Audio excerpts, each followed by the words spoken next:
I just wanted to start this video by getting the obvious out of the way. This is kind of a follow-up to my previous video. Um, this is not Africa.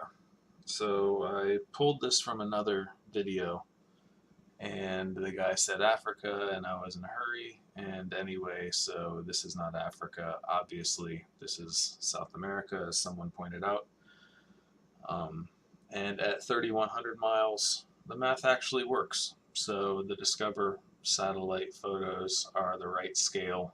Even I'm sure they vary a little bit due to foreshortening or whatever that word is that everybody uses in photography of sphere or flat things. Anyway, you know what I'm talking about.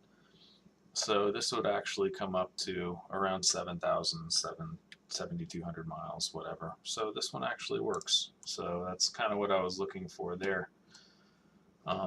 This one with Cyprus still doesn't work. So maybe somebody can explain to me how an item, or an object on kind of the edge of the sphere right here, because this is 160 miles, which would make the Earth way huge from the ISS, altitude.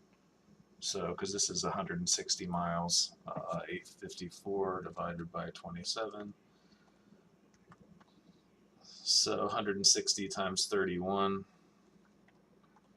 So the Earth would be 5,000 feet wide from 270 feet up, which, obviously doesn't make any sense. So maybe somebody can give me some clarification on that. This one makes the circle 2,500 feet, because this is roughly 500 feet, roughly if you follow the circle around, it's roughly 5 times the width of the storm, which was Florence. So, that would be 2,500 feet. Yeah, I think it has something to do with items photographed on the edge of the sphere. Maybe they're smaller or bigger, or anyway, maybe some of you photography geniuses can figure that out. Anyway, this is the other one that this is pulled off a NASA site. I don't know if it kind of looks CGI. I mean, they didn't say anything about it being a fake photo, but it looks like a fake photo to me. Anyway, this is the Strait of Gibraltar. I'm sure somebody will correct me on that. This is, let me see. This is Rabat.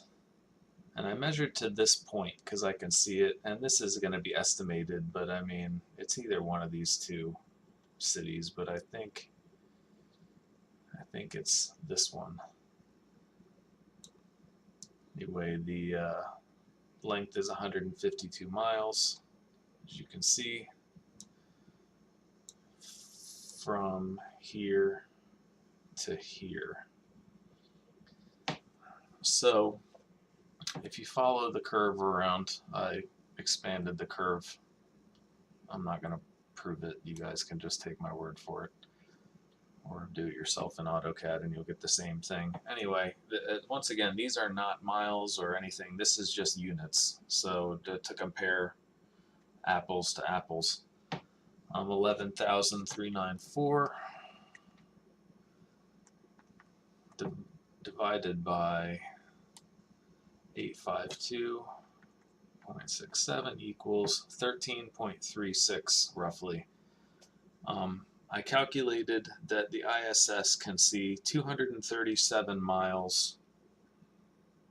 I mean, somebody said 3% of the radius of the globe, so that's what I calculated it to be. Feel free to correct me. So what did I say this was? From there to there, 152 miles.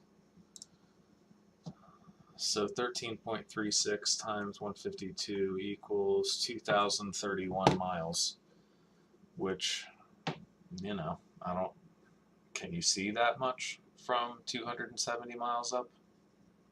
Last I'd heard, that's where this thing was.